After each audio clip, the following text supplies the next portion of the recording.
Hi, I'm David Lee. Welcome to our home and another Culinary Capers. This is going to be special. I have a lot of fun doing this, but I'm not cooking today. And I've got two gentlemen here who you may recognize. Joe Smith is our Senior Director of Hospitality here, and Jim Iacovino is our Director of Resort Dining. And somehow we got talking, and I kind of nicknamed them the dueling Italians. Yes, Joe even tells me he's 51 to 52% Italian with a Smith last name. I'm not arguing. Anyway, I'm not arguing because I know what we're going to do today, and it's a lot of fun. So I'm going to step over to the side. I may ask some questions, and I'm going to have fun and learn a few things myself. So it's my understanding we're going to start with the sauce. Sauce. Tell us what we're going to do. Okay. I'm a chef. I was a chef by trade, so I spent 25 years in the kitchen as an executive chef. This sauce recipe is from when I was at the Ritz-Carlton in Naples. Spent 6 years there, and we had a visiting chef named Enzo Delia, and he taught me this tomato sauce, because most tomato sauces that you know of are cooked at a long period of time. Southern Italian sauce. This is more of a northern Italian sauce. It's very light, only takes 45 minutes to make, and the ingredients are simple. So, Okay. yeah, we'll get started. All right. Okay.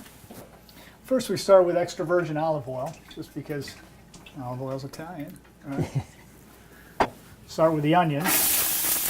Obviously, you want it on medium-high heat, because otherwise they'll absorb the oil. And we don't want these to brown. Just want them translucent.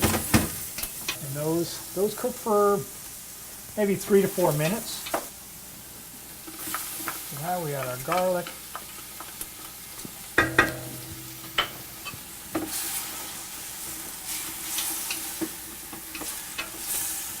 You add the plum tomatoes. I bought them whole, and then I put them in the food processor just real quickly, just to chop them up a little bit. Jim, did you use fresh or did you use canned? I use canned. I'm sorry. That's what I think. I want to show that because they say the canned are just as good. David's got everything in this kitchen that you can imagine. So far. There's the sugar. These are from my own bay leaf plant in the garden. You're amazing. I want to. When I grow up, I want to be like you. No. When you retire. Some fresh cracked pepper. What we have here is Himalayan pink sea salt. So that's always great. We just let that start to simmer.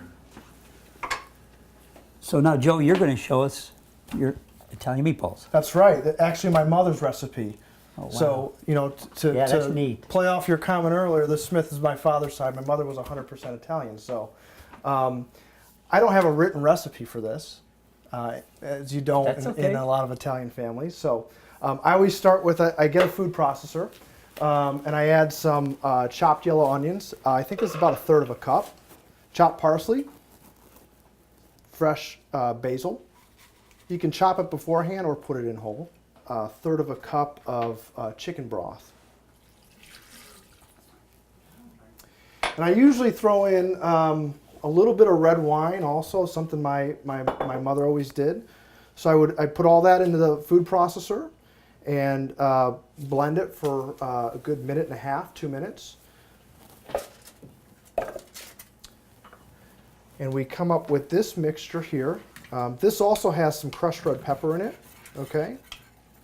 And that's going to serve as the base to our meatballs, okay? What I like to do next is I add the parsley and basil and onion and garlic mix into a bowl here, just like this. And what I have here is I have a 1/2 pound of grass-fed beef, a 1/2 pound of veal, or pork, I'm sorry, and a 1/2 pound of veal here.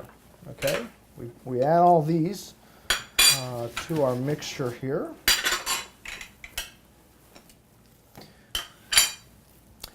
I add 2 eggs, cracked, some breadcrumbs. It looks to be about a 1/2 cup. Did you say that? Yeah, if I were eyeballing. Okay, You well, know, and the breadcrumbs, you don't want to add too many because it will Right. dry them out. So again, as you start to mix it together, you kind of see what the consistency is like. gotcha.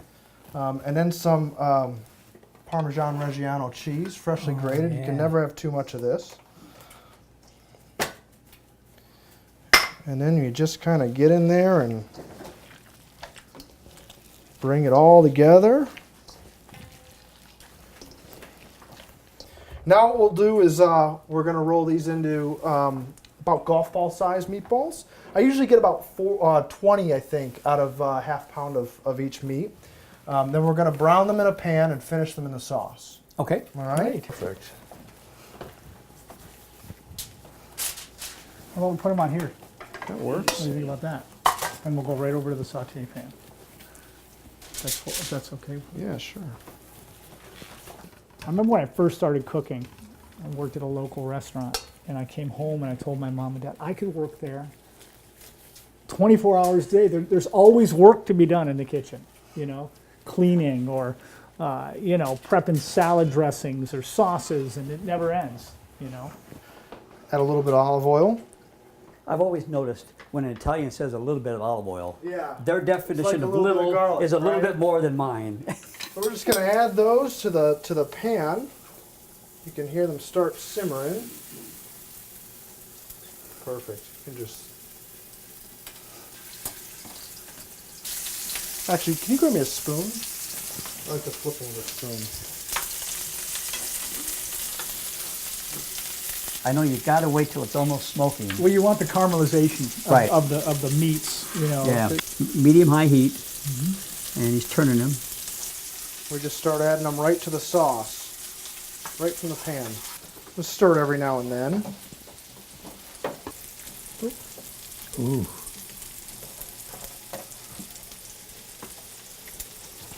Give that another stir for me.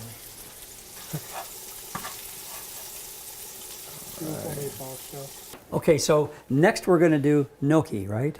Yes, not your traditional potato gnocchi. This is a Roman Parmesan gnocchi. Good. Okay. So anyway, stick with us. We have to end this segment now, but we'll be back, and the next show will be the gnocchi. So thanks for joining us today, and happy eating.